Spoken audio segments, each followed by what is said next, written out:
Hi guys, स्वागत है आपका सतेंद्र प्राइवेट आईटी के डिजिटल लर्निंग क्लास में। मैं दिनेश कुमार आज आप सबों के लिए लेकर आए हैं भू संयोजन मतलब अर्थिंग। आज हम लोग जानेंगे कि अर्थिंग क्या है, अर्थिंग की विशेषता क्या है, अर्थिंग की आवश्यकता क्यों होती है और अर्थिंग किस प्रकार से की जाती है, अर्थिंग के फायदा क्या है। तो सबसे पहले हम लोग जानेंगे आज अर्थिंग की परिचय, उसके बाद जानेंगे भू संयोजन की उद्देश्य और तीसरा पॉइंट जानेंगे भू संयोजन की विधियां। आज हम लोग केवल 3 पॉइंट के बारे में चर्चा करेंगे, उसके बाद अगले वीडियो में देखेंगे इससे नेक्स्ट। तो सबसे पहले चलिए जानते हैं कि भू संयोजन का परिचय, उसका परिचय क्या होता है भू संयोजन का। जैसा कि आप लोग कई बार घर में, कल कारखाने, फैक्ट्री, वर्कशॉप आदि में देखे होंगे कि मशीन के प्लेट में, मशीन के बॉडी या योक में एक नट लगे होते हैं जिससे अर्थिंग को कनेक्ट किया जाता है। ऐसा क्यों किया जाता है?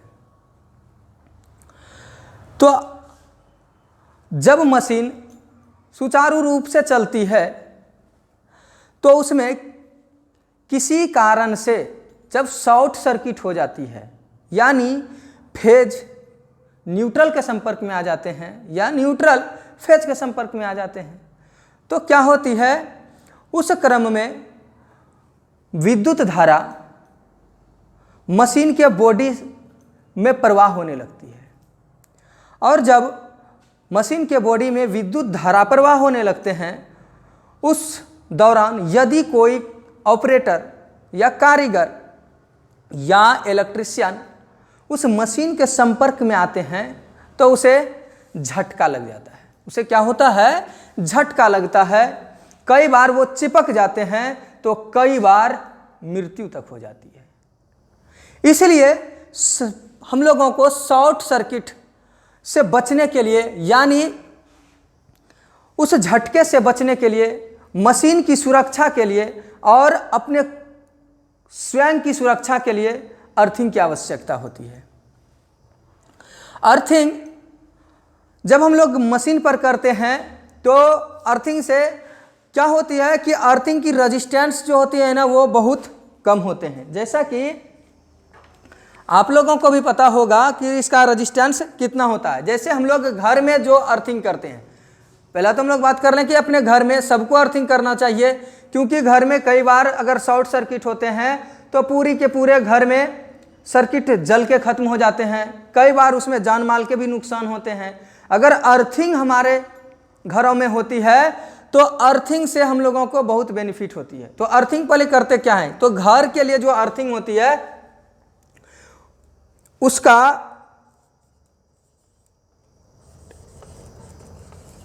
घर के लिए जो अर्थिंग होते हैं उसका मान जो होता है प्रतिरोध का, वो केवल 1 ओम होता है।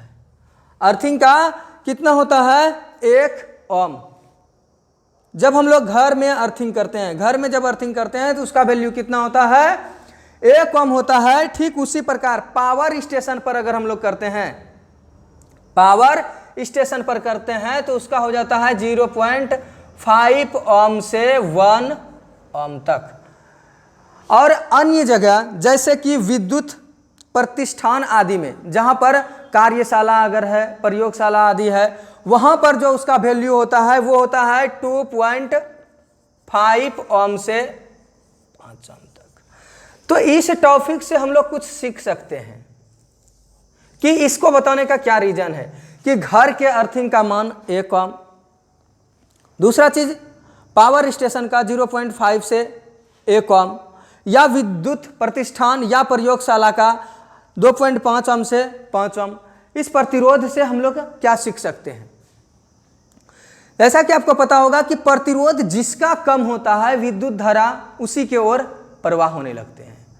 मतलब अगर यहां पहाड़ है, यहां पर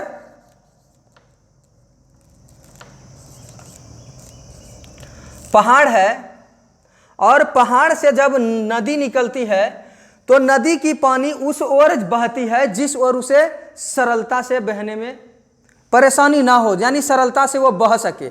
ऐसा नहीं कि नदी की पानी पहाड़ की ऊपर चोटी की ओर चल जाते हैं, क्योंकि चोटी की ओर नहीं जा सकते हैं, क्योंकि उसको जाने में परेशानी है और उससे पहले उसे सरलता से जमीन पर बहने की मार्ग मिल जाते हैं। ठीक उसी प्रकार से अर्थिंग हम लोग देते हैं ताकि हमारे शरीर को यह चालक के रूप में प्रयोग ना करे, मतलब विद्युत हमारे शरीर को चालक का प्रयोग ना करे, इसे एक अच्छा चालक हम उपलब्ध कराते हैं अर्थिंग के माध्यम से, जिसका की मान केवल 1 ओम होता है।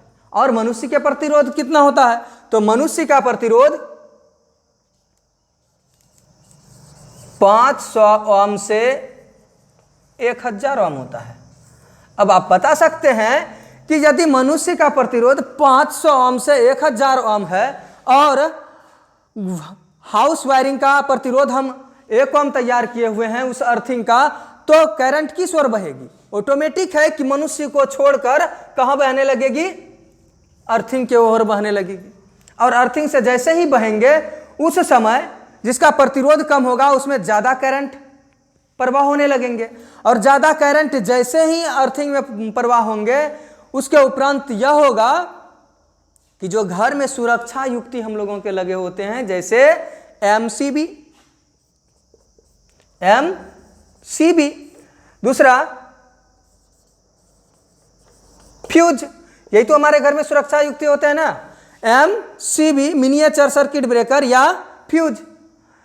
तो यदि इसका कुछ वैल्यू होते हैं, जैसे घर में हम लोग क्या करते हैं, 6 एम्पियर का लगाते हैं, 16 एम्पियर का लगाते हैं, फ्यूज भी 5 एम्पियर, 6 एम्पियर या 16 एम्पियर या आदि, इस प्रकार से हम लोग क्या करते हैं, अलग अलग मान के हम लोग घर में फ्यूज प्रयोग करते हैं। और जब 6 एम्पियर के अगर हमारे घर में फ्यूज लगे हैं और वहां से 16 एम्पियर धारा प्रवाह होने लगे, क्या है, 6 एम्पियर के लगे हैं और अगर 16 एम्पियर के धारा प्रवाह होने लगे तो इसके उपरांत क्या होंगे, एमसीबी ट्रिप कर जाएंगे। यही तो हम समझाना चाह रहे थे कि अर्थिंग इसलिए करते हैं कि इसका प्रतिरोध कम होती है और कम होने के कारण इसमें बहुत ज्यादा विद्युत धारा प्रवाह होने लगती है, और जैसे ही विद्युत धारा ज्यादा प्रवाह होते हैं तो उस सर्किट पर लगे हुए एमसीबी ट्रिप कर जाते हैं। यहां उस सर्किट पर लगे हुए फ्यूज कट जाते हैं, यानी उड़ जाते हैं, जिसका संपर्क टूट जाता है। जो फ्यूज वायर होते हैं वो पिघल जाते हैं अधिक करंट बहने के कारण से, और क्या करते हैं कि वह सर्किट को अलग कर देते हैं सप्लाई स्रोत से। तो इस प्रकार से हम समझे कि घर की जो अर्थिंग करनी चाहिए उसका प्रतिरोध कितना होना चाहिए, 1 ओम होना चाहिए। ठीक उसी प्रकार पावर स्टेशन की अर्थिंग कितनी होनी चाहिए, 0.5 ओम से 1 ओम तक होनी चाहिए। अगला, किसी प्रयोगशाला का प्रतिरोध कितना हो चाहिए वहां की अर्थिंग की, तो वहां के अर्थिंग की प्रतिरोध 2.5 ओम से 5 ओम तक होना चाहिए। मतलब जिसका प्रतिरोध जितना कम होगा उसमें उतना अधिक विद्युत धारा प्रवाह हो जाएंगे। इस प्रकार से हम लोग समझे कि यदि हम अपने घर में अर्थिंग करते हैं, अपने घर में अर्थिंग करते हैं, तो हम लोगों को केवल और केवल फायदा है, नुकसान नहीं है, क्योंकि उससे मशीन की भी रक्षा होती है और वर्कर की भी रक्षा होती है, यानी टेक्नीशियन की भी रक्षा होती है। अगला है भू संयोजन की उद्देश्य। आगे हम डिटेल से जानते हैं कि भू संयोजन का उद्देश्य क्या है, किस उद्देश्य से हम लोग भू संयोजन करते हैं। कोई भी काम करने का कोई निश्चित उद्देश्य होता है, बिना उद्देश्य का कोई कार्य नहीं किया जा सकता है। ठीक उसी प्रकार से हम लोग अगर अर्थिंग कर रहे हैं तो अर्थिंग करने का कुछ तो उद्देश्य होगा। हाँ, उद्देश्य है अर्थिंग करने की, कुछ निश्चित उद्देश्य भी है। जैसे कि अर्थिंग हम लोग इसलिए करते हैं ताकि मशीन की सुरक्षा हो सके, अर्थिंग इसलिए करते हैं ताकि मशीन की सुरक्षा हो सके, अर्थिंग इसलिए भी करते हैं ताकि उस पर काम कर रहे वर्कर टेक्नीशियन की भी सुरक्षा हो सके, कारीगर की सुरक्षा हो सके, मतलब जान माल दोनों की सुरक्षा हो सके। इसलिए हम लोग क्या करते हैं, भू संयोजन करते हैं। इसके अलावा और भी है जिसके कारण से हम लोग भू संयोजन करते हैं, तो जानते हैं कि वो क्या है। कई बार हम लोगों ने देखा है कि अर्थिंग जब भी हम लोग करते हैं तो अर्थिंग में हमारा तो सुरक्षा होता ही है, दूसरा मशीन की तो सुरक्षा होती ही है। दोनों के सुरक्षा के उपरांत संयोजन, अर्थिंग संयोजन का और भी चीज़ें होती है, जैसे तड़ित चालक। आप लोगों को पता होगा तड़ित चालक में भी भू संयोजन का उपयोग किया जाता है। जैसे हम लोग मकान बनाते हैं, घर बनाते हैं, बड़े बड़े बिल्डिंग आज बने हुए हैं, और अगर उसको अर्थिंग नहीं किया जाता है, उस घर में तड़ित चालक नहीं लगाया जाता है, तो आकस्मिक घटना जिसको हम लोग वज्रपात कहते हैं, उससे कई बार हमारे घर के बहुत से इलेक्ट्रॉनिक डिवाइस खराब हो जाते हैं। जब कभी नज़दीक में तड़ित चालक नहीं लगे होते हैं या हमारे घरों में तड़ित चालक नहीं लगे होते हैं और आकस्मिक घटना होती है, तो उस उपरांत घर के कई डिवाइस खराब हो जाते हैं, खासकर वो सभी डिवाइस जिसमें ट्रांसफार्मर का प्रयोग किया जाता है, जैसे इन्वर्टर, स्टेबलाइजर आदि। ये सब चीज़ क्या होते हैं, खराब हो जाते हैं। तो घर में हम लोगों को सुरक्षा प्रदान करने के लिए, घर को सुरक्षित रखने के लिए, घर में सभी सदस्यों को सुरक्षित रखने के लिए घर को क्या किया जाता है, तड़ित चालक से संयोजित कर दिया जाता है। और तड़ित चालक भी एक प्रकार का क्या है, अर्थिंग है। तड़ित चालक भी क्या है, एक प्रकार के अर्थिंग है, क्योंकि अर्थिंग जो हम लोग बनाते हैं इसमें भी हम लोग क्या करते हैं, अर्थिंग तैयार करने के लिए, अर्थिंग तैयार करने की विधियों के बारे में अगर हम जाने तो अर्थिंग संयोजन करने की विधि। संयोजन इसको दो प्रकार से करते हैं, जैसे पहला हो गया प्लेट अर्थिंग और दूसरा पाइप अर्थिंग। पहला प्लेट अर्थिंग और दूसरा पाइप अर्थिंग, दो विधि से हम लोग भूसंपर्क करते हैं किसी भी मशीन को। जैसा कि आप लोग घर में कभी कभी क्या करते हैं, छोटा अर्थिंग तैयार करते हैं, एक केवल छड़ को गाड़ देते हैं भूमि में और उससे वायर जोड़ करके अर्थिंग तैयार कर लेते हैं। बस वो अर्थिंग पूरी तरह से कार्य नहीं कर पाती है, इसलिए हम लोगों को अर्थिंग की सही मटेरियल होना चाहिए। अर्थिंग की सही मटेरियल के साथ, सही प्रयोग के साथ उसे लगाना चाहिए, और सही विधि है उसका कि या तो हम प्लेट अर्थिंग करें या पाइप अर्थिंग करें। तो प्लेट अर्थिंग जब करते हैं तो प्लेट जो होती है, प्लेट कॉपर के भी हम लोग प्रयोग कर सकते हैं या फिर जीआई के, गैल्वेनाइज्ड आयरन का भी प्रयोग कर सकते हैं, और या तो कॉपर के या जीआई के प्लेट का प्रयोग कर लेते हैं। अगर हम लोग पाइप अर्थिंग का प्रयोग करते हैं तो पाइप अर्थिंग में भी जीआई पाइप का प्रयोग किया जाता है, और उसे गड्ढा खोदकर उस प्लेट को उस गड्ढे में सेट कर दिया जाता है। गड्ढा खोदकर प्लेट को गड्ढे में डाला जाता है और वहाँ का नमी बरकरार रहे, नमी समुचित रहे, इसलिए वहाँ पर क्या डालते हैं हम लोग, चूना डाल देते हैं, चारकोल डाल देते हैं, नमक डाल देते हैं। खास करके उसमें हम लोग प्रयोग करते हैं चारकोल और नमक। किसका किसका प्रयोग करते हैं, नमक और चारकोल। चारकोल मतलब आधी जली हुई लकड़ी, वो भी चारकोल का ही प्रकार है, मतलब वो हम लोग डाल सकते हैं, और नमक डाल देते हैं ताकि वो नमी अर्थिंग की बरकरार रखे, नमी समाप्त ना हो। और नमी अगर बरकरार रहेंगे तो अर्थिंग का प्रतिरोध हमेशा कम होगा। अगर नमी नहीं है अर्थिंग में तो प्रतिरोध धीरे धीरे बढ़ने लगते हैं। ठीक उसी प्रकार से जीआई पाइप के माध्यम से भी अर्थिंग किए जाते हैं, जिसमें नमक और चारकोल का प्रयोग किया जाता है। रही बात कि जब विधि हम लोग जान ही लिए तो उसके उपरांत उसमें वायर भी प्रयोग होते हैं जो हमारे घर तक पहुंचाया जाता है। तो क्षमता के अनुसार वायर अलग अलग होते हैं। अगर हमारे घर में ज़्यादा लोड है, ज़्यादा विद्युत धारा की प्रवाह करते हैं, ज़्यादा विद्युत की खपत करते हैं, हैवी डिवाइस लगे होते हैं, तो उसके लिए हम लोग क्या करते हैं, मोटे तार का प्रयोग करते हैं। मतलब 8 SWG से 10 SWG तक के वायर का प्रयोग करते हैं।